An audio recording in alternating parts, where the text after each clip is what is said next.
Hey everyone, welcome back to my rich meal channel. तो मैं आज आपके लिए लेकर आई हूँ बहुत ही आसानी के साथ बनने वाली और बहुत ही डिलीशियस रेसिपी। आप इसे झटपट बना के एंजॉय कर सकते हैं अपने फैमिली के साथ, फ्रेंड्स के साथ, या कोई गेस्ट आए तो उसके लिए आप इसे बना के सर्व कीजिएगा। तो यहाँ मैंने हैवी बॉटम का एक बर्तन लिया है और यहाँ अंदाजे से मैंने 1 लीटर यहाँ दूध लिया है। और अब हम इसे गर्म कर लेते हैं। दूध आप कोई सा भी ले सकते हैं, गाय के दूध का इस्तेमाल कर सकते हैं या भैंस का दूध आप ले लीजिए। और अब चलते हैं गैस की तरफ। क्योंकि मैंने कच्चा दूध लिया है यहाँ पे, तो मैं इसे एक उबाल आने देती हूँ। तब तक हम आगे की तैयारी कर लेते हैं। तो यहाँ एक बोल लिया है मैंने, उसमें डाला है 3 चम्मच के करीब कस्टर्ड पाउडर और थोड़ा सा दूध डाल के इसे हम अच्छे से मिक्स कर लेंगे। तो यहाँ मैंने थोड़ा सा कच्चा दूध ही बचाया हुआ है, इसे मैं डाल के अच्छे से मिक्स कर लूँगी। तो यहाँ हमारा पेस्ट भी रेडी हो गया है और दूध उबलने के बाद हम इसे डालेंगे। तो यहाँ मैंने कुछ ड्राई नट्स लिए हैं और इन्हें पानी में भिगो कर रख दिया है ताकि अच्छे से फूल जाएं। और एक पेस्ट बना लेंगे। तो पेस्ट को हमें दूध के साथ ही पीसना है। और अब आप यहाँ देख सकते हैं दूध हमारा अच्छे से उबल गया है और जो हमने कस्टर्ड पाउडर का पेस्ट बनाया है इसे हम इसमें डाल देंगे। तो इसे एक बार अच्छे से चम्मच से चलाने के बाद दूध में आप डालिएगा और दूध को भी लगातार चलाते रहें। अगर हम इसे लगातार नहीं चलाएंगे तो इसमें लम्स आने की संभावना ज़्यादा होती है। तो इस चीज़ का आप ध्यान रखिएगा। बहुत अच्छे तरीके से दूध को हमें चलाना है। आप अपने टेस्ट के अकॉर्डिंग यहाँ चीनी डाल दीजिए। मैंने 2 से ढाई कप के करीब, जो चाय वाले कप होते हैं, उसका इस्तेमाल किया है।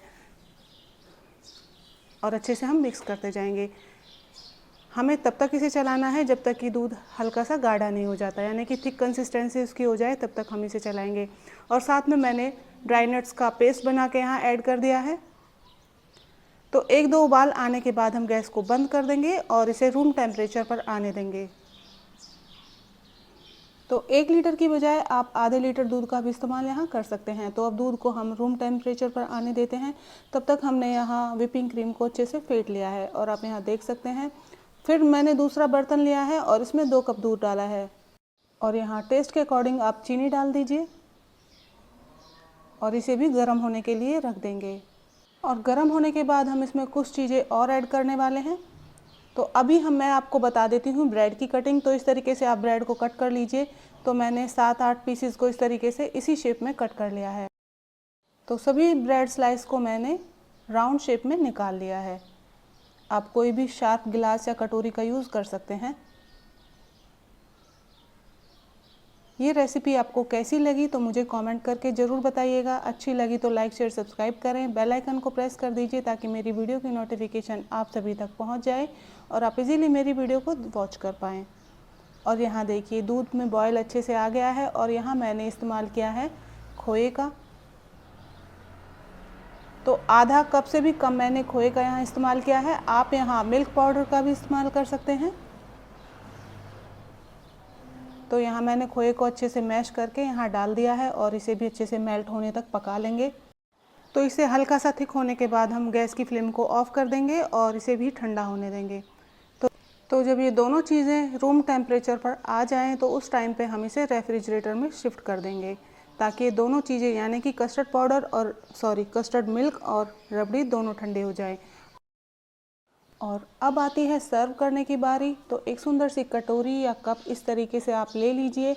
उसमें हम सबसे पहले डालेंगे 1-2 चम्मच के करीब रबड़ी।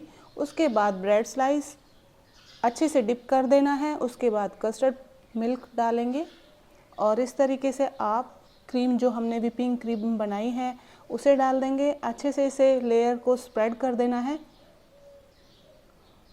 तो इस तरीके से आप इसे करिएगा और उसके बाद फिर से एक लेयर हम और बनाने वाले हैं।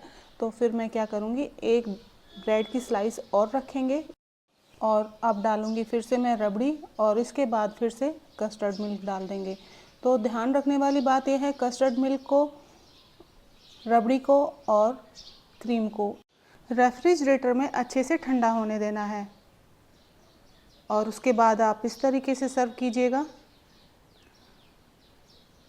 और यहाँ मैंने इसे सजाया है काजू से। तो आप कोई भी ड्राई फ्रूट्स यहाँ इस्तेमाल कर सकते हैं इसे डेकोरेट करने के लिए, ताकि दिखने में ज़्यादा अच्छी लगे। तो ये दिखने के साथ साथ खाने में भी बहुत ही ज़्यादा टेस्टी है। आप एक बार इसे बनाइएगा तो कमेंट बॉक्स में बताइएगा ज़रूर कि आपको ये डिश कैसी लगी। अगर आपको रेसिपीज़ पसंद आती हैं, मेरी वीडियोस आपको अच्छी लगती हैं, तो फिर से एक humble request, please like share subscribe करना मत भूलिए। बेल आइकन को प्रेस कर दीजिए ताकि मेरी वीडियो की नोटिफिकेशन जो भी मैं वीडियो अपलोड करूं आप तक आसानी के साथ पहुंच जाए और आप इजीली मेरी वीडियो को वॉच कर पाएँ। तो फिर मुलाकात होती है नई वीडियो में नई रेसिपी के साथ। तब तक के लिए बाय बाय।